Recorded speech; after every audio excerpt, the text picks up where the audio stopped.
নমস্কার, স্বাগত জানাই আজকের আবহাওয়া বার্তায়। আপনারা দেখছেন আবহাওয়া বার্তা ইউটিউব চ্যানেল। গতকাল ২৭ ফেব্রুয়ারি ২০২৬ বাংলাদেশ এবং ভারতের পশ্চিমবঙ্গে একটি শক্তিশালী ভূমিকম্প অনুভূত হয়েছে। এ সংক্রান্ত প্রধান আপডেটগুলি আপনাদেরকে জানানোর উদ্দেশ্যেই আজকের এই আবহাওয়া বার্তা। সময় ও তীব্রতার দিকে যদি আমরা তাকাই, শুক্রবার দুপুর ১টা ২২ রিক্টার স্কেলে ৫.৩ থেকে ৫.৫ মাত্রার একটি ভূমিকম্প আঘাত হানে। কম্পনটি বেশ কয়েক সেকেন্ড স্থায়ী ছিল।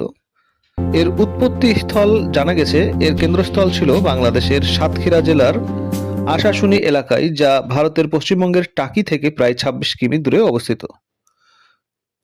এর প্রভাবে যে এলাকাগুলি প্রভাবিত হয়েছিল সেগুলি হলো কলকাতা, দক্ষিণের বিভিন্ন জেলা যেমন ২ চব্বিশ পরগনা, হাওড়া, হুগলি এবং বাংলাদেশের খুলনা বিভাগ সহ ঢাকা ও অন্যান্য অনেক জায়গায় তীব্র কম্পন অনুভূত হয়েছে।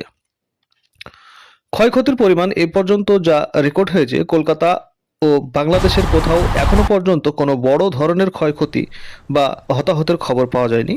তবে কলকাতার বেহালা এলাকায় একটি নতুন তৈরি রাস্তায় ফাটল দেখা দেওয়ার খবর পাওয়া গেছে। আতঙ্কে অনেকেই ঘরবাড়ি ও অফিস থেকে রাস্তায় বেরিয়ে আসেন সেই সময়। অন্যদিকে সিকিমে কম্পন অনুভূত হয়। গত ২ দিনে সিকিমের গিয়ালসিং এবং মাঙ্গান এলাকাতেও বেশ কয়েকবার মৃদু ভূমিকম্প অনুভূত হয়েছে, যার প্রভাব উত্তরবঙ্গের কিছু অংশেও পড়েছে।